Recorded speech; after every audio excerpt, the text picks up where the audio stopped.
देखेंगे बहुभुज के उदाहरण।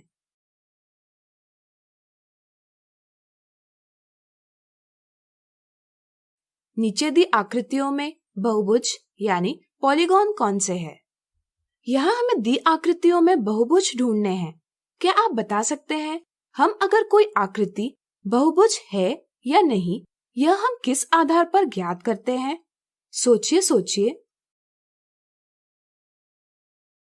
चलिए हम बताते हैं। जैसा कि आप जानते हैं, रेखाखंडों यानी लाइन सेगमेंट से बनी बंद आकृति एक बहुभुज कहलाती है। इस आधार पर हम यह कह सकते हैं कि जिस आकृति की सभी भुजाएं रेखाखंड है और वह एक बंद आकृति है, वह एक बहुभुज है।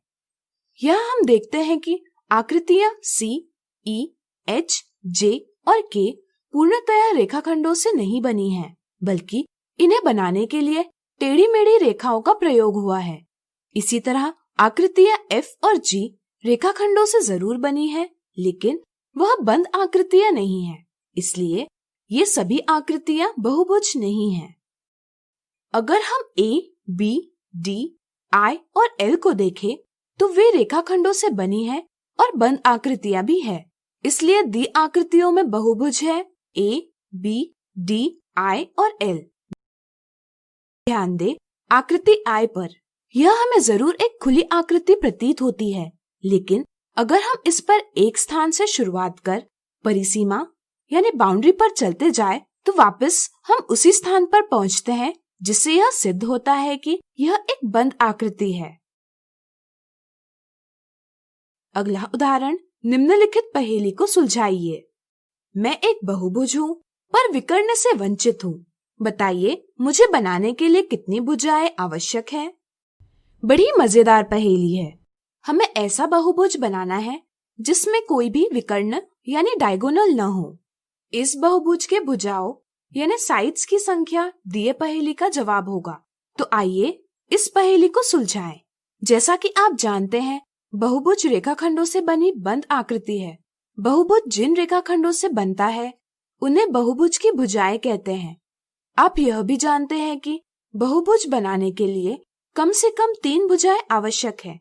चलिए कुछ बहुभुज बनाएं।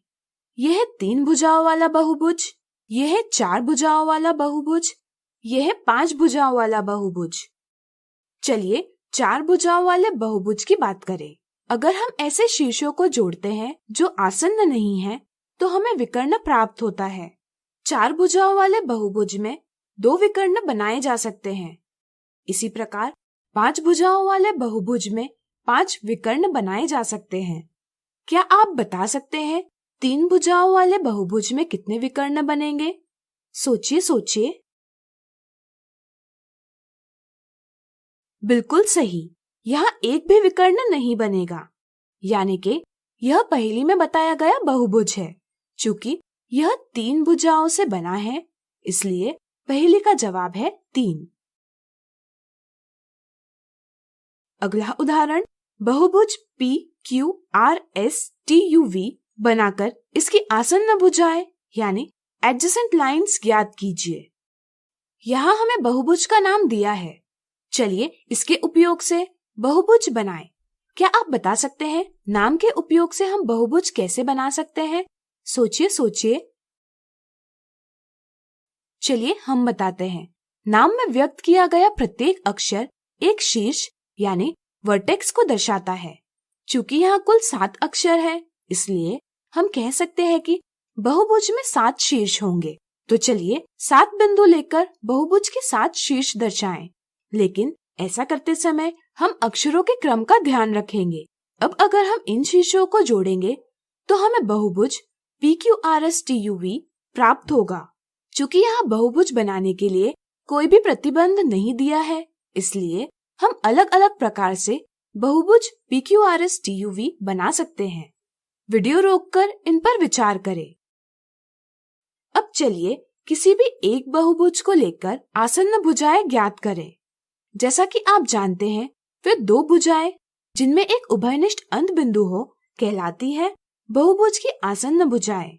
इस तरह से बहुभुज PQRSTUV में आसन्न भुजाएं हैं PQ और QR। QR और RS, RS और ST, ST और TU, TU और UV, UV और VP, VP और PQ। जरा सोचिए, अगर हमें कोई प्रतिबंध दिया होता, जैसे भुजाओं की लंबाई और कोण यानी एंगल्स समान होने चाहिए, तो हमें दिए प्रतिबंध के साथ बहुभुज बनाना आवश्यक होता, यानी कि सिर्फ यह आकृति सही जवाब होती। अब आप इस सवाल को स्वयं हल करने का प्रयास कीजिए। एक 6 भुजाओं वाला बहुभुज बनाकर ज्ञात कीजिए इसमें कितने विकर्ण बन सकते हैं।